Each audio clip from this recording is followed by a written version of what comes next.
Hi, I'm Chris from Airwindows, and I'm a little late today. Actually, I was a little late last week because I was going to try to bring this sucker out last week. But here we are. The plugin that I have for you is a reissue of the plugin Not Just Another Dither. And the idea with that sucker is I have been retrofitting my old newer dither plugins with a function called DeRez and a 16/24-bit switch. And one of the ones that I hit upon recently, I think, might be better than Not Just Another Dither. That would be Dark. Now, I say that, but I also have a update going on where I have quietly updated Dark and Beam. They were recent plugins. They both do a kind of gating thing when stuff gets quiet enough. Not Just Another Dither is actually doing that to some extent as well. It doesn't go down to a noise floor, but it does cut out. But when I started adding this to normal dithers, things like TPDF and whatsoever, I found a nasty side effect to my DeRez code. Basically, as I turned it to full crank DeRez and it didn't actually cut out, it started blowing up loud output. And by loud output, I mean the most exaggerated form I was able to get in testing with some of these other dither plugins was like plus 80 dB. So that's not good and it's not safe. And so I have taken the liberty of going into Dark and Beam, both of which have been released recently. Re-download them if you want this update, where the bits that you can hear, because they do gate, also get turned down so that the roar of the loudest bitcrush never gets louder than about minus 12 dB. And that's sort of a safety feature. It might also make it more convenient to use it as a bitcrush, but those, if anybody was actually using these and automating the bitcrush or whatever, I've just changed the behavior on you. I hope it hasn't been, I hope I've done this quickly enough that there's not a lot of stuff out there. If you're using it for normal dithering, there's no change. If you're doing it with bitcrush that sounds like this is not scaling everything. Instead, it's just putting a clamp on the maximum explosiveness of the function. So unless you reduced stuff to complete grind and cut out, and you probably already noticed that it was distorting and being too loud. But if you were doing any of this bitcrush stuff to like emulate old samplers, there will also be no change.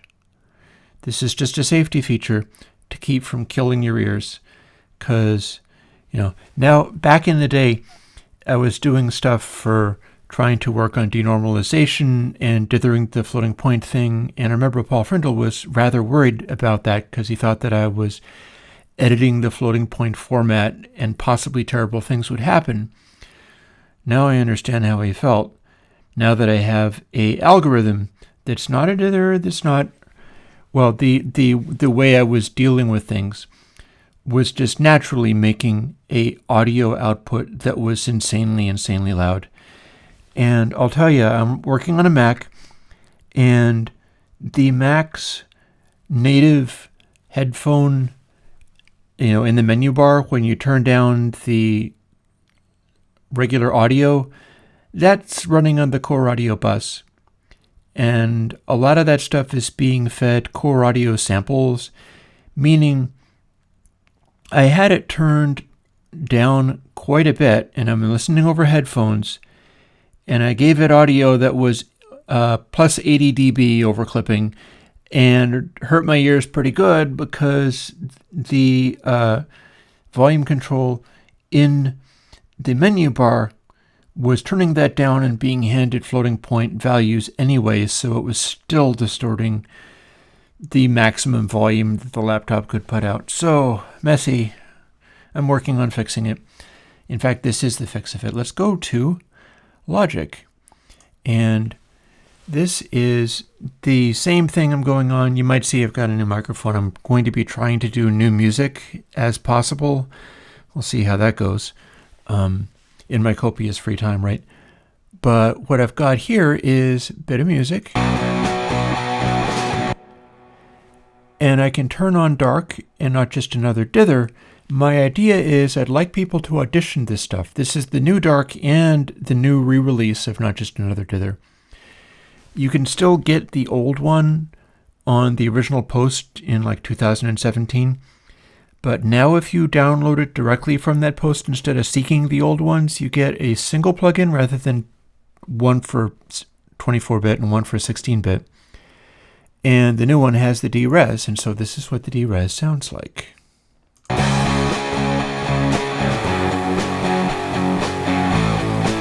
So that's kind of grindy.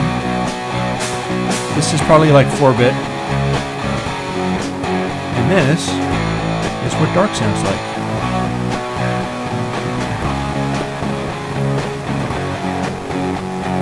So my hope is that people can listen to this stuff and fool around with the various settings and tell me which things should live in monitoring, which should be the default airwindows dither. And I was telling you about the thing. Let me show you. I can turn this all the way up and it will cut out.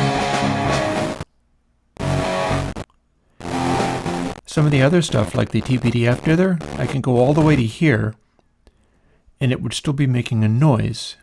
But the noise would continue to get louder and louder the farther I went, and that's what I had to fix. So this,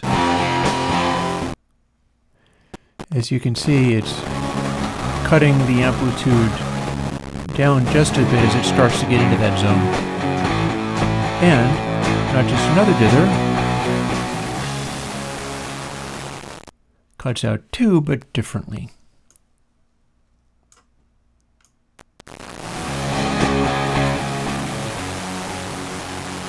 So dark gates more enthusiastically. Not Just Another Dither hangs on to stuff a little bit more, but it will go silent eventually. And I find this is kind of bright sounding compared to the darkness of dark at its limit of reproducing. This is basically about 1 bit. Like there's nothing more for it to do. And with Not Just Another Dither,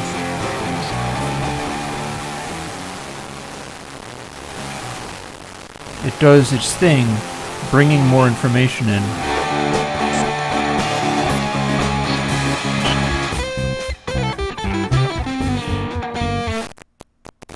And of course the 24-bit works as well. It's just at a different level. So we can do the 16-bit. And that gives us roughly an 8-bit section. Likewise, if we do this,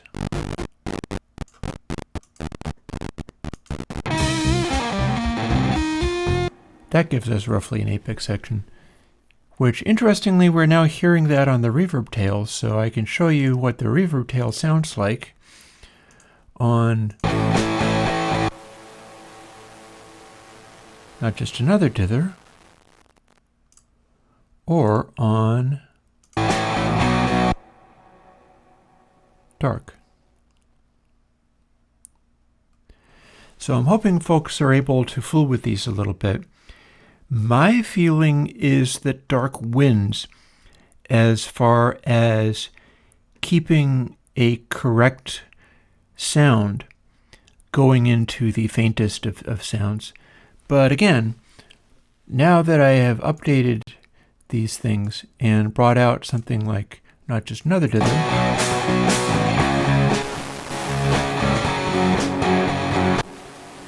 you can use it for a bitcrushy type thing, for instance. Let me see. If I mute these, do I have a...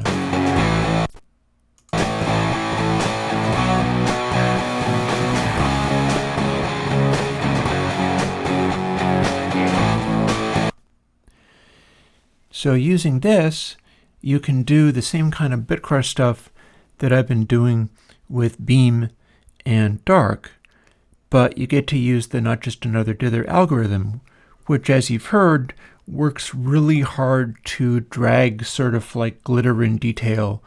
Some people will probably end up preferring it. I'm just not convinced that it is still my best dither. And on that note, it's really kind of late, and I kind of need to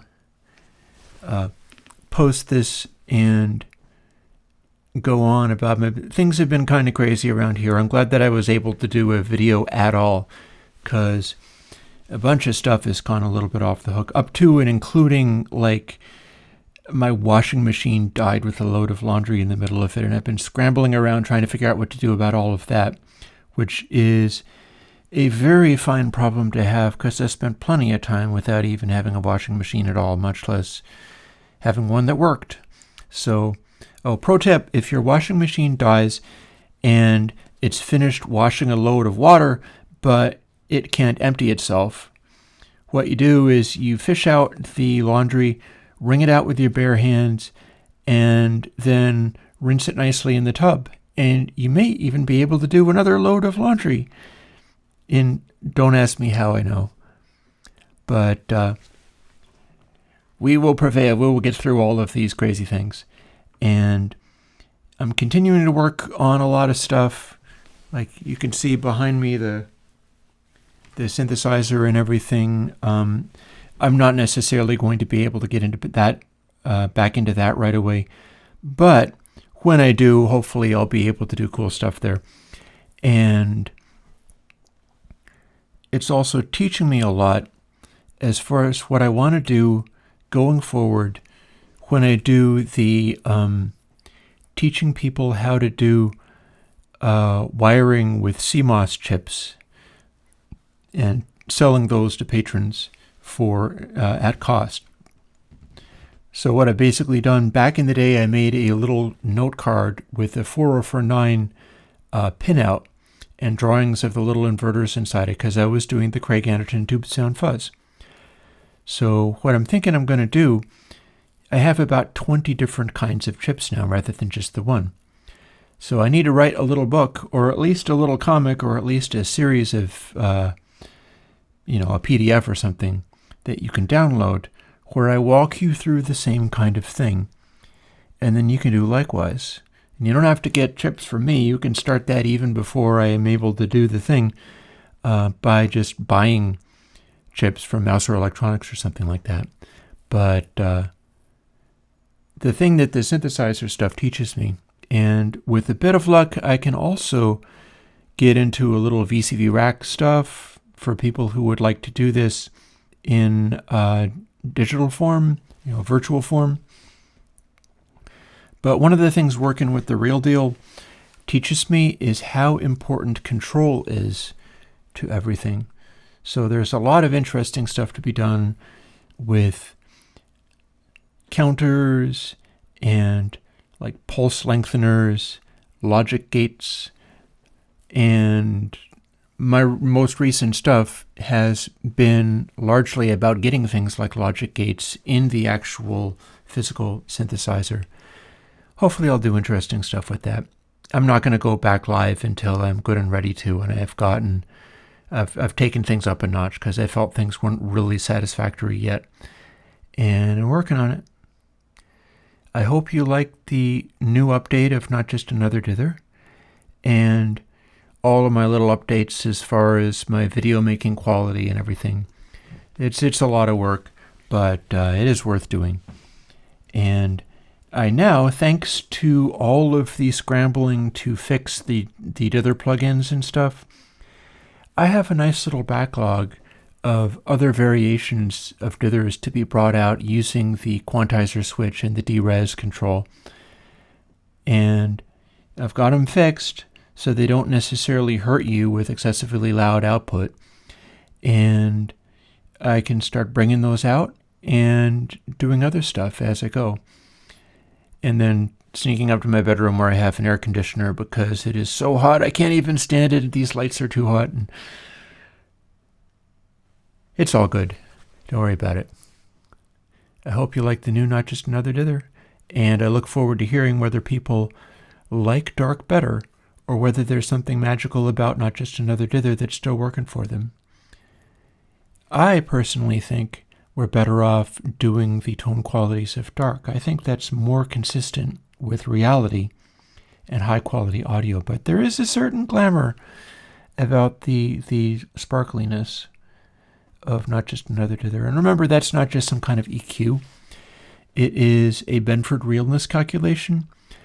So it's got the sparkliness, but it's also got a mysterious ability to sound realistic, even though it's a little glittery. Oh, I'm also going to be doing Dither Me Timbers and Studio Tan in their raw timbers and raw glitters form. But that's for another week. So I'll talk to you folks later. Bye-bye.